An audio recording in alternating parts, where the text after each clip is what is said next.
Hello नमस्कार दोस्तों, मैं यश और स्वागत है आपका हमारे चैनल जेस स्टडी 94 में।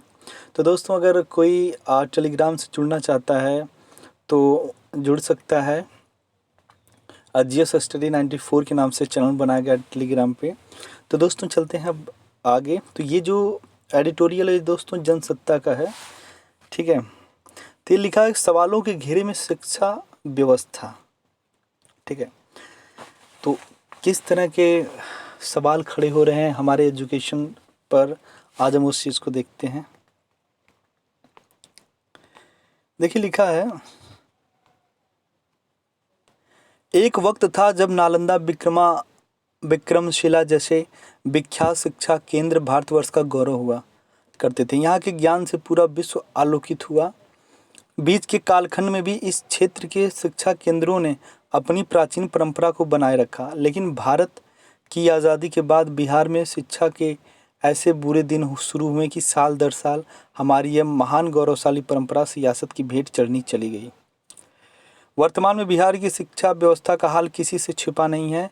चाहे स्कूली शिक्षा हो या उच्च शिक्षा, सबकी दशा एक जैसी है, सब गर्त में है। आपको याद होगा कुछ साल पहले, 1-2 साल पहले बिहार में कोई टॉप किया था, लड़के लड़कियां थे। उसके बाद जब उनसे पूछा गया तो वो अपने सब्जेक्ट के बारे में नहीं बता पाए। तो इस तरह की एजुकेशन प्रोवाइड किया जा रहा है राज्य सरकारों के द्वारा।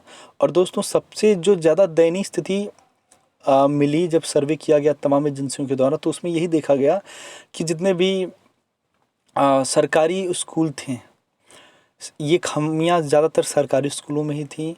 न उन्हें इंग्लिश का न प्रोनाउंसिएशन करने आता था। यहाँ तक जो teacher as a teacher elect हुए थे, नियुक्त हुए थे, उनके अंदर इतनी कमियां थीं। उसके बाद यही कहा गया कि ये बच्चे को कैसे पढ़ाएंगे, जिसे खुद जनवरी फरवरी मतलब महीनों के नाम याद नहीं है, जिसे वीक के नाम याद नहीं है, तो वो क्या बताएगा बच्चों को। ऐसे तमाम तरह के वीडियो रिलीज हुए होंगे जिसके बारे में देखा गया कि देखिए ये है वास्तविकता हमारे राज्यों के एजुकेशन का।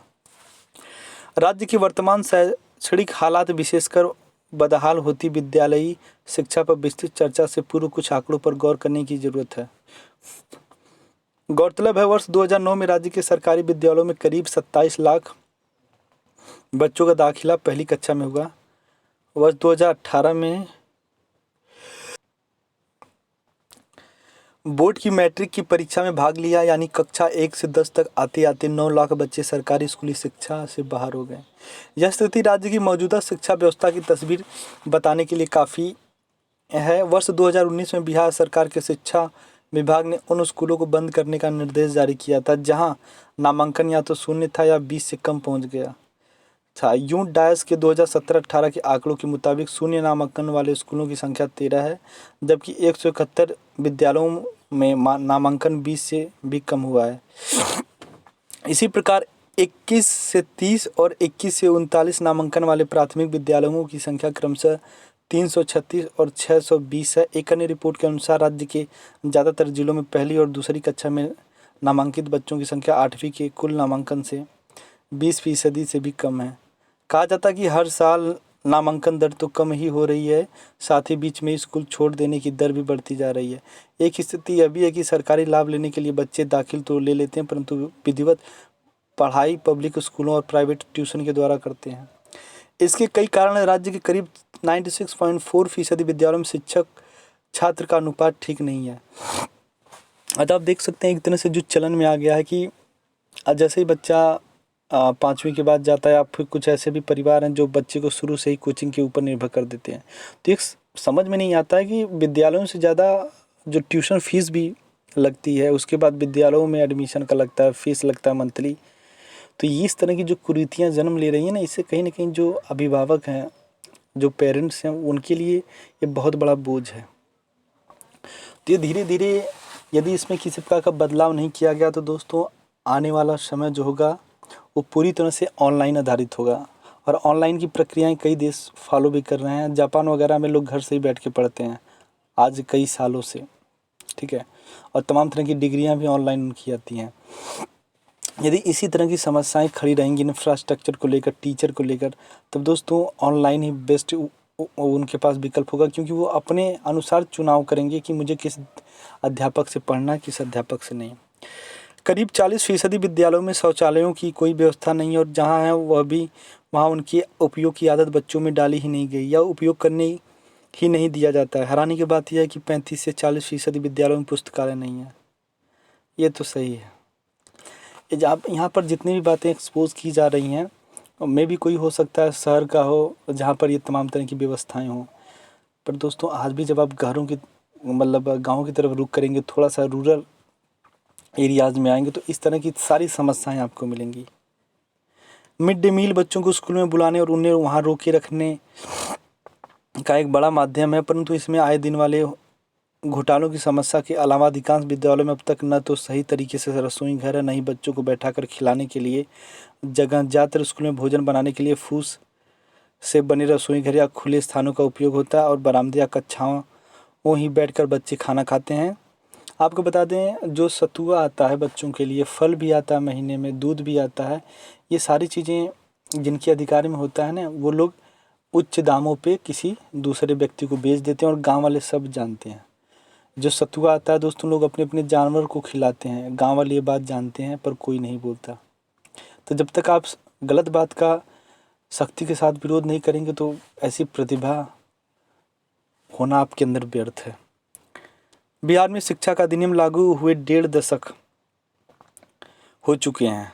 शिक्षा की बात हो, बिहार का नाम ना हो ही नहीं सकता, पर यहाँ यह कानून अभी भी ज़्यादातर मामलों में सलीम पर ही टंगा है। केंद्र सरकार सर्व शिक्षा अभियान और राष्ट्रीय माध्यमिक शिक्षा अभियान के तहत हजारों करोड़ रुपए राज्यों को उपलब्ध कराती है। इस कार्यक्रम के तहत प्रत्येक 5 किलोमीटर की परिधि में कम से कम एक माध्यमिक स्कूल खोलने का लक्ष्य रखा गया है। इसके तहत राज्यों में 949 मध्य विद्यालयों को उन्नत किया जाना है, पर बिहार इन तमाम लक्ष्यों से कोसों दूर है।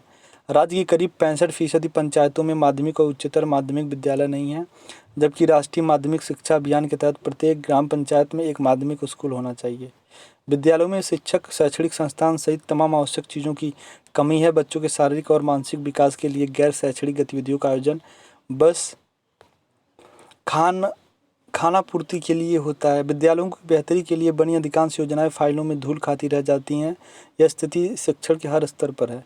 बिहार में सर्वप्रथम वर्ष 2008-2009 में नियमित रूप से इंटरमीडिएट की पढ़ाई के लिए उच्च विद्यालयों को उच्चतर माध्यमिक विद्यालय के रूप में प्रोन्नत करने की प्रक्रिया शुरू हुई थी। यह कार्य लगभग बिना किसी नियोजित तैयारी के शुरू किया गया। उन विद्यालयों से मैट्रिक करने वाले छात्रों को पुनः वहीं से 11वीं और 12वीं करने के लिए बाध्य होना पड़ा। उन तमाम विद्यालयों में तब भी और भी 9वीं और 10वीं वर्ग के लिए ही सभी विषयों के शिक्षक सहित तमाम शैक्षणिक संसाधनों की कमी बनी हुई है। इंटरमीडिएट की पढ़ाई के लिए तो व्यवस्था के नाम पर सब कुछ शून्य ही है, जबकि कायदे से होना यह चाहिए था कि विद्यालयों में 11वीं और 12वीं की पढ़ाई आरंभ करने पूर्व राज्य सरकार उसकी मुकम्मल तैयारी करती। प्रत्येक विषय के लिए योग्य शिक्षकों की बहाली, सुविधायुक्त भवन निर्माण, पुस्तकालय, विज्ञान विषयों के लिए प्रयोगशाला सहित तमाम संसाधनों की व्यवस्थाएं करनी चाहिए थी। लेकिन यह दुखद है कि कई सत्र बीत जाने के बावजूद आज भी प्रत्येक वर्ष इसके लिए सभी विभागों, विज्ञान, कला और वाणिज्य आदि में छात्रों का नामांकन हो रहा है, परंतु उनकी पढ़ाई से संबंधित सभी सुविधाएं और संसाधन लगभग नदारद हैं। ऐसे हाल में छात्रों की उपस्थिति और पढ़ाई की बात करनी ही बेईमानी है। सरकार ने मध्याह्न भोजन, साइकिल, पोशाक, छात्रवृत्ति सहित तमाम योजनाओं के माध्यम से बच्चों को विद्यालय की ओर खींचने की कोशिश तो की, लेकिन यह शिक्षा के असल उद्देश्य यानी गुणवत्तापूर्ण शिक्षा देने के मामले में पूरी तरह नाकाम रही। इसका बड़ा कारण यह व्यवस्था की ऋण शिक्षकों की अनदेखी है। इसे गुणवत्ता को नजरअंदाज करने, नियुक्ति के तरीकों, असमान और निम्नतर वेतन भत्ते से लेकर अन्य हर स्तर पर लगातार किया जा रहा है। वर्ष 2006 से सरकार द्वारा शिक्षक नियुक्ति के नियमों को परिवर्तित कर इसके लिए नए सिरे से नियोजन इकाई का निर्माण किया गया था, जिसकी जिम्मेदारी पंचायत राज व्यवस्था को दी गई है। तब से लेकर अब तक राज्य के विद्यालयों में सभी स्तर पर डिग्री लाओ नौकरी पाओ के तरीके से शिक्षक के पद भरे जा रहे हैं। कई बार पकड़े भी लोग गए हैं कि बीएड वगैरह में किस प्रकार से लोग फर्जी डिग्री बनवा कर लाए थे। कुछ लोग ऐसे भी हैं, ग्रेजुएशन, इंटर सबका मार्कशीट फर्जी बनवा लिए हैं। तो ये चीज़ों को कब कैसे रोका जाएगा? सबसे बड़ा सवाल सरकार की मंशा पर। साल दर साल बर्बाद और समाप्त होते सरकारी शिक्षा संस्थान और हर रोज़ खोलते महंगे गैर सरकारी विद्यालय और कोचिंग संस्थान बड़े बड़े उद्योगपतियों, राजनेताओं सहित तमाम संपन्न लोगों द्वारा इसे व्यवसाय के रूप में अपनाना। सब कुछ यह स्पष्ट करने के लिए काफ़ी है कि सरकार का कदम सरकारी शिक्षा को पूर्णतः समाप्त कर उनका निजीकरण करना है। हर स्तर पर फैली कुव्यवस्था राज्य की शिक्षा व्यवस्था की बर्बादी को मुकम्मल करने के लिए काफ़ी। यह मुद्दा राज्य की लगभग 83% आबादी के जीवन और अस्तित्व से जुड़ा हुआ है। तो इसे आप अच्छे से पढ़ लीजिएगा, समझिएगा कि अभी दैनिक जागरण का जो सेकेंड वाला एडिटोरियल था उसमें भी शिक्षा को लेकर तमाम तरह की बातें हो रही थी कि आखिर कौन सी शिक्षा हम अपने लोगों को दे रहे हैं, कि ज़्यादातर जो बच्चे वो ड्रॉप आउट कर दे रहे हैं पढ़ाई को, या तो फिर जो बहुत ज़्यादा शिक्षा भी ले रहे हैं। तो कुछ लोगों में ये भी परिवर्तन देखा गया कि हिंसा के मार्गों पर चलना वो अच्छा समझते हैं। ठीक है, तो इस तरह की तमाम कमियां हैं। किसी प्रकार का इस लेख से संबंधित सुझाव देना हो या फिर कोई इस लेख से संबंधित कुछ बातें कहनी तो ज़रूर आप कहिएगा। धन्यवाद।